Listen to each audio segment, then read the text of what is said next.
Assalamualaikum warahmatullahi wabarakatuh. Bertemu lagi dengan saya Oki Haris.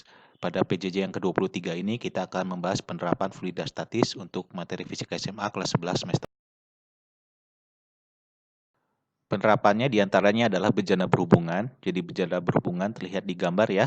Jadi kalau bejana berhubungan itu berupa pipa U yang diisi oleh cairan. Bisa berupa cairannya bisa berupa air seperti di gambar berikut ini. Kalau diisi air maka ketinggian di pipa U kanan dan kiri akan sama. Kita lihat di sini ketinggiannya akan sama. Nah, kemudian kita cobakan di salah satu pipanya, misalnya pipa yang sebelah kanan diisi oleh cairan.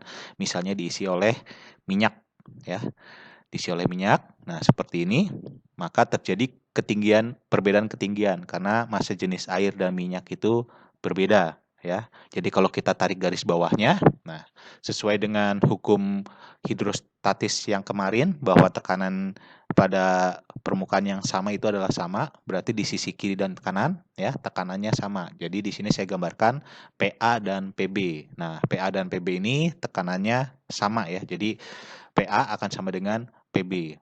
Cuman ketinggian air di sisi kiri dan sisi kanan dari titik PA dan PB ini berbeda. Jadi kalau di kiri ya ada ketinggian HA, ini ada ketinggian air, di sisi kanan ada HB adalah ketinggian minyak. Nah, kita menggunakan persamaan tekanan hidrostatis ya, di mana P sama dengan rho GH ya. Kita masukkan berarti PA sama dengan rho kali G kali HA, sementara PB sama dengan rho B kali G kali HB. Nah, kita coret G-nya, didapatkanlah persamaan untuk bejana berhubungan, di mana rho A kali HA sama dengan rho B kali HB.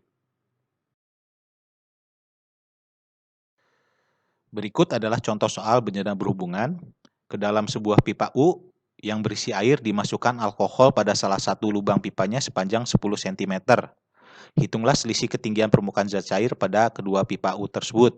Petunjuknya, rho alkohol adalah 800 kg per meter kubik, sementara rho air adalah 1000 kg per meter kubik. Dari sini diketahui bahwa tinggi yang sebelah kanan yang B ya, tinggi alkoholnya hanya 10 cm atau 0,1 meter. Jadi diketahui HB-nya adalah 0,1 meter.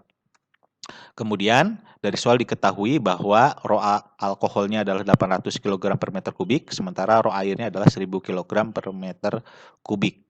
Nah, yang ditanyakan adalah selisihnya, selisih ketinggian antara air dan alkohol, atau kita simpulkan dengan delta H. Nah, untuk mencari delta H, kita harus mencari dulu ketinggian A-nya ya. Jadi kita samakan dulu seperti tadi, kita cari ketinggian A-nya.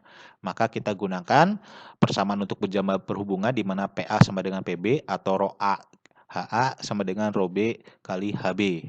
Kita pindah ruas, rho A-nya kita pindah ruas, didapatkanlah HA sama dengan rho B kali HB dibagi dengan rho A. Kita masukkan saja angkanya. Rho B-nya 800, HB-nya adalah 0,1, rho A-nya adalah 1000. Didapatkanlah HA-nya adalah 0,08 meter. Nah, yang ditanya bukan HA ya, yang ditanya adalah selisihnya. Maka kita kurangi saja, delta H sama dengan HB dikurangi HA, di mana HB adalah 0,1 dan HA-nya adalah 0,08. Didapatkanlah HB-nya adalah 0,02 meter, atau kalau dalam sentimeter adalah 2 cm. Penerapan berikutnya yaitu berupa tegangan permukaan zat cair ya. Jadi tegangan permukaan zat cair merupakan gaya atau tarikan ke bawah yang menyebabkan permukaan zat cair berkontraksi dan benda dalam keadaan tegang. Hal ini disebabkan oleh gaya-gaya tarik yang tidak seimbang antara muka cairan ya. Persamaan untuk tegangan permukaan zat cair adalah rho sama dengan F dibagi dengan D, di mana F adalah gayanya dan D adalah panjang permukaan. Contohnya kalau kita lihat hewan serangga ya bisa berdiri di atas air, itu disebabkan adanya tegangan permukaan zat cair. Jadi contohnya adalah serangga bisa berdiri di atas permukaan air. Penerapan berikutnya adalah meniskus ya. Meniskus sebelumnya kita bahas dulu gaya adesi dan kohesi yang ada di waktu ada di SMP dahulu ya. Jadi kohesi adalah gaya tarik menarik antar partikel yang sejenis, sementara adesi adalah gaya tarik menarik antar partikel yang berbeda jenis. Nah, meniskus cembung terjadi ketika gaya kohesinya lebih besar daripada gaya adesi. Contohnya kalau kita masukkan dalam botol kaca air raksa, maka air raksa itu gaya tarik-menarik yang sejenisnya lebih besar daripada gaya tarik air raksa terhadap kaca pada tabung reaksi. Terjadilah ketika raksa dimasukkan ke dalam tabung, adanya meniskus cembung. Nah, kemudian selain meniskus cembung, ada yang disebut dengan meniskus cekung, di mana gaya kohesinya lebih kecil daripada gaya adesi. Contohnya adalah air ketika dimasukkan ke permukaan tabung kaca, ya, maka gaya tarik menarik sesama air lebih besar, lebih kecil ya, gaya tarik menarik sesama air lebih kecil ketimbang gaya tarik air terhadap kaca, sehingga kalau kita lihat di bagian tepian kaca terlihat ada sedikit kecekungan di situ ya. Ini adalah penerapan dari meniskus.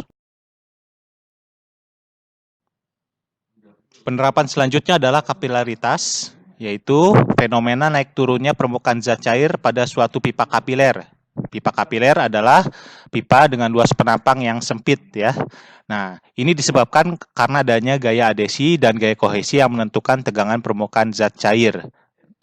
Penerapannya, misalnya kalau kalian lihat ketika pipa kapiler dimasukkan ke dalam air, maka air akan naik ya. Ini disebabkan adanya gaya adesi yang lebih besar daripada kohesi ya, sehingga air bisa naik di dalam pipa kapiler. Nah, dalam kehidupan sehari-hari ini diterapkan pada tanaman ya, ketika akar tanaman menyerap air ya, kemudian airnya bisa naik ke atas. Atau kalau kalian lihat pada sumbu ya, sumbu kompor minyak, itu minyak bisa naik karena adanya peristiwa kapilaritas.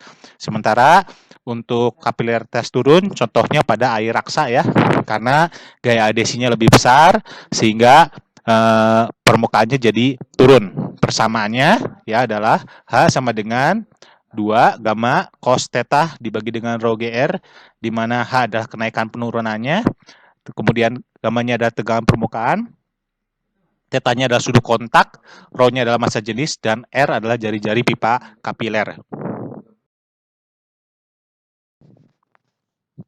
Kemudian selanjutnya adalah viskositas ya. Viskositas merupakan sifat tahanan suatu fluida terhadap tegangan yang diberikan. Nah, viskositas ini dijabarkan oleh hukum Stokes yaitu viskositas fluida ya, di mana Fs sama dengan 6pi R eta V, di mana R adalah jari-jari partikel, eta adalah tetapan Stokes, itu adalah gesekan ya, gesekan antar partikelnya terhadap fluidanya, dan V adalah kecepatan partikelnya. Nah, sebenarnya masih ada satu lagi penerapannya, yaitu hukum Archimedes yang akan kita bahas pada pertemuan berikutnya. Demikianlah PJJ yang ke-23 ini ya, tentang penerapan fluida statis. Kita akan bertemu pada PJJ berikutnya membahas Archimedes. Sampai jumpa di lain kesempatan. Wassalamualaikum warahmatullahi wabarakatuh.